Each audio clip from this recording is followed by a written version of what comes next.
кешегі кесек тұлға деген музыкалық очеркті назарларыңызға ұсынамыз.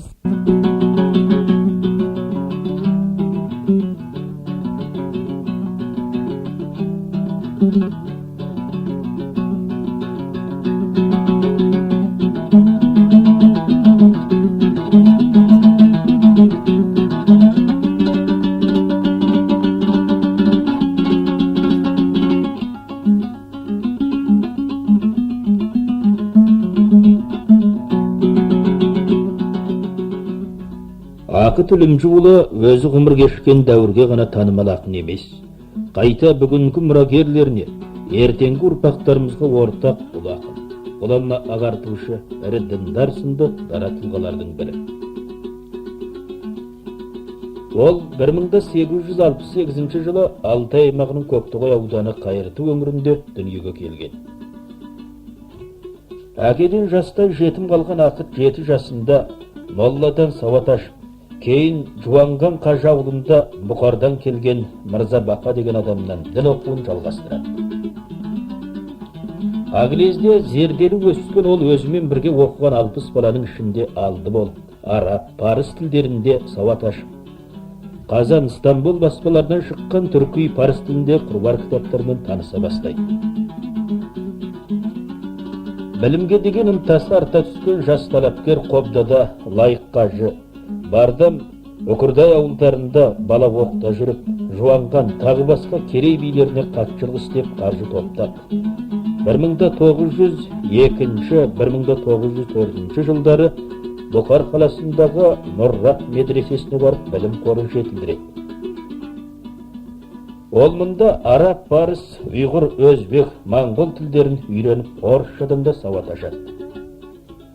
Білімнің дәмін татып, кемелге келе бастаған бала жігіт ақыт, сол кездегі өкіметтің орналастыруымен Алтай қобдарасында пошташы болады. Жер көріп, ел таныған ол халық ішіндегі шешен, шежірелермен танысып, халық мұраларын жинастырып, өзде халық ауыз әдебиеті үлгісіндегі өлеңдер жазады. Әне сол шығармалардың ішіндегі сүбелісі 1897 жылы Қазан баспасынан басылым көрген Жиһанша дастаны еді. 1908 жылы Алтай Қобда жайырдан Мамырбек төре бастаған 60 адам қажыға баратын болады. Ақыттың білімділігі мен пысықтығына қызығып жолдастыққа ертіп алады. Сонымен 39 жастағы Ақыт қажы атанады.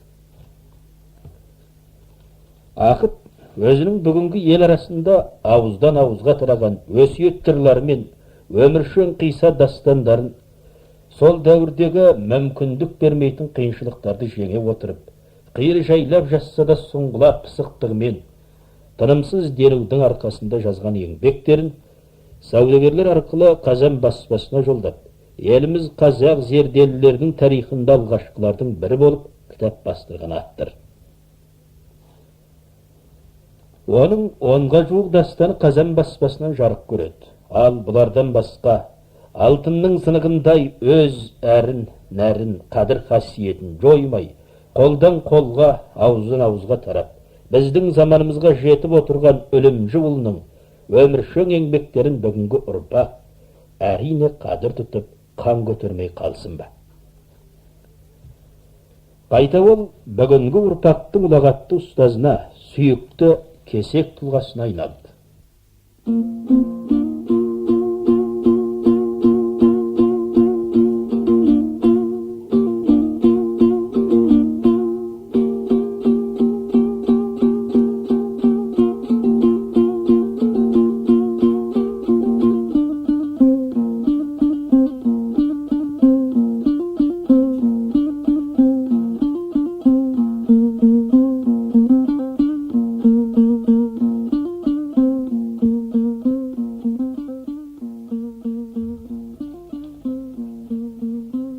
Қоғамдық болмыстың жасампаздыққа әсері болмай қоймайды. Ақыт жасаған дәуір қазақ даласын феодалдық тұман торлаған, халықты қанау мен езгі жайлаған, жоқшылық, надандық, мешеулік меңдеткен сүркөй заман еді. Сондықтан ақыт шығармаларында зорлық, зомбылыққа, озбырлыққа қарсы кекті наразылық, қайсар қарсылық бейнеленіп отырады. Сонымен бірге неке еркіндігі, әйелдердің бас бостандығы, халықтың сауат ашу мен ғылымға талпыну қатарлы мазмұндар қамтылады. Ал Ақыттың өлеңдерінде діндік танымдар молынан кезігеді. Өйткені оның сол кезде Құдайдан басқаға сенбейтін надан халыққа өз пікірін діншілдік тұрғыда тұрып уағыздаудан басқа амалы да жоқ еді. Дегенмен біз Ақыт өлеңдерінен оның алға басар көзқарасын туған халқын өнер білімге, әдеп, адамгершілікке, моральды салт, дәстүрлі құрметке шақыратын өскелең идеясын көре аламыз. Ол Қобдадан өзінің туған мекені Алтайдың Көктоғай ауданының Шәкірті өңіріне 1910 жылы қайта оралған кезінде мынадай ой толғайды. Өнерсіз ендігі жұрт жан сақтаған, алар деп қай жағамнан жалтақтаған. Бір тәурат, бір торсық қымыз болса, мас болып қазақ жүрет талтақтаған. Жер асты аспан сумен жүзді бәрі, жатырсың әлі құда жалпақ табан деп арқылы туған халқын серпілуге үндейді. Оқу білім қуған Ақыт қажылық сапарменен анау басқел қандай, ал мынау өз ел қандай халде екенін салыстырып, ұйқыдан көтер басыңды, өнерге көндір жасыңды, сенен басқа халықтың ұйқысы шайдай ашылды. Оян, оян, ой, ойлан деп, асқа үнмен халықты өнер, білім, мәдениетке талпынуға жар салады.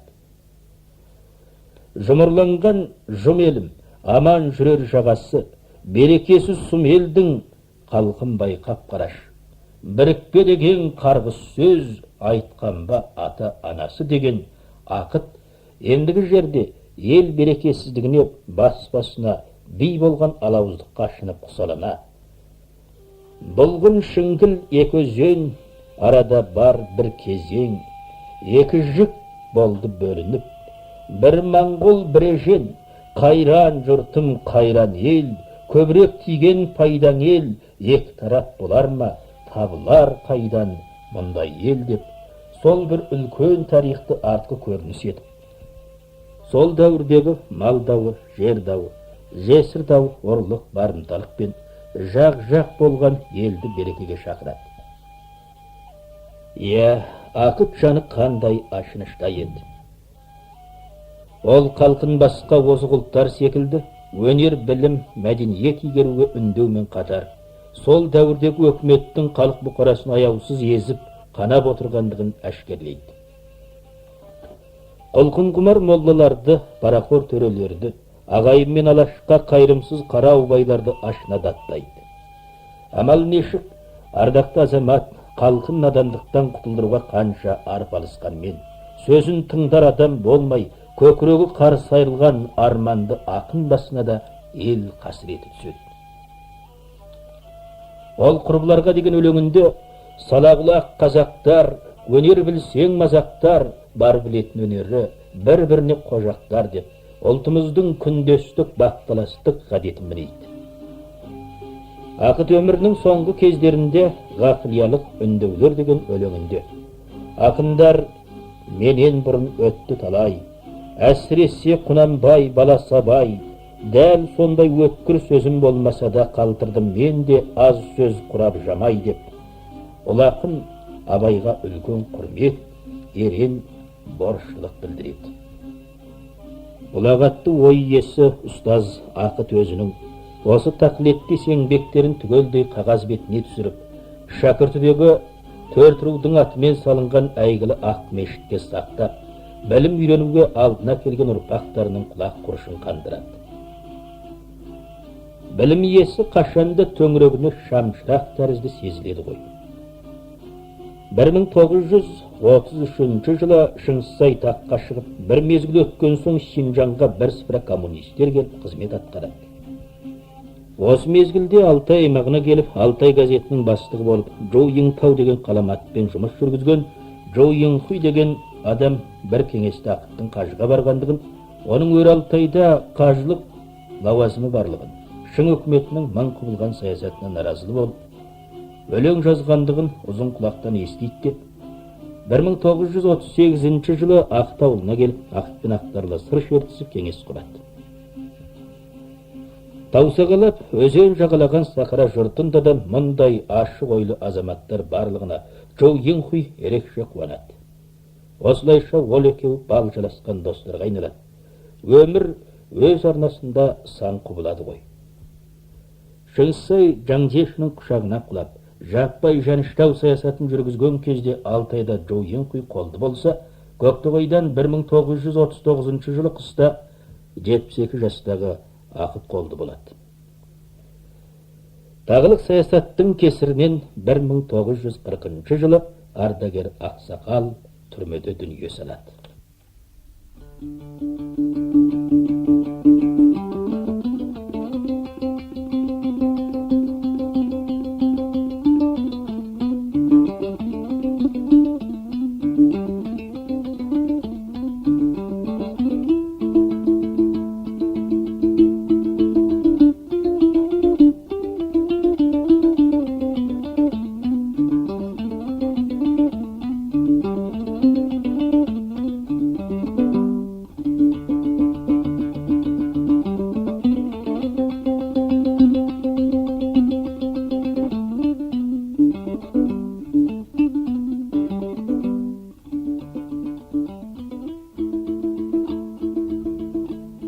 Халық өзінің қастерлі адамын қашанда аялайды. Дәл қаңтардың қақаған аязында Ақытты жалаңбас шанаға таңып, озбір өкімет әкетіп барады деген хабарды естігенде, ел азаматтары атылып алға шығып, оны құтқарып қалуға қам жасайды. Сонда ақын атамыз төрденде көрге жақынмын, жасым шықты 70-ке деп, халықты шығындатқысы келмей, өзін халықтың қарылағын арнайды. Қанғұйлы өкімет Ақыттай ұлы тұлғаны жоғалтумен қоймай, Алтай өңіріндегі рухани қазынаның бір ұясы болған әйгілі мешітті күйретіп, ондағы 1000-нан астам кітаптарды өртеп құртып жіберген. Ақынның өзі өлсе де сөзі өлмейді деген рас. Ардагер ақын, ғұлама ағартушы, ірі діндар, аяулы атамыз арамызда болмағанымен, ақынды көре қалғандардың, тәлімін алғандардың көзі тірі. Ақын атамыздың еңбектері ер есінде, ұрпақ жүрегінде.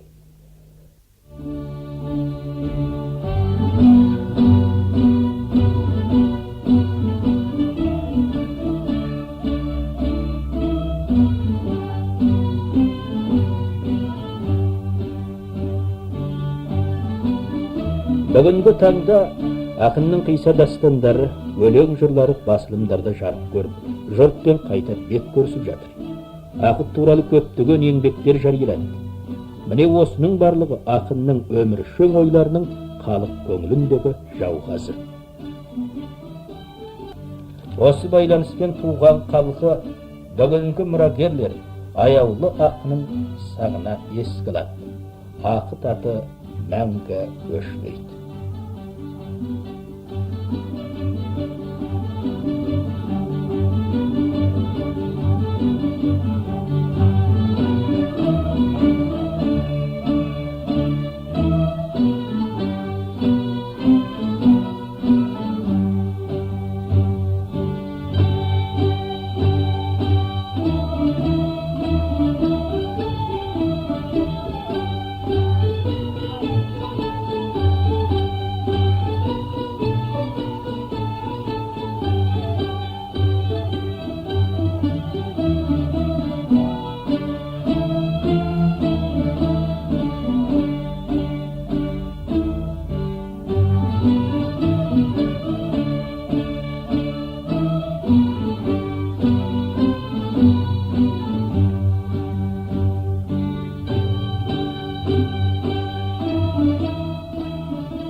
Сіздердің тыңдағандарыңыз кешегі кесек тұлға деген көркем очерк.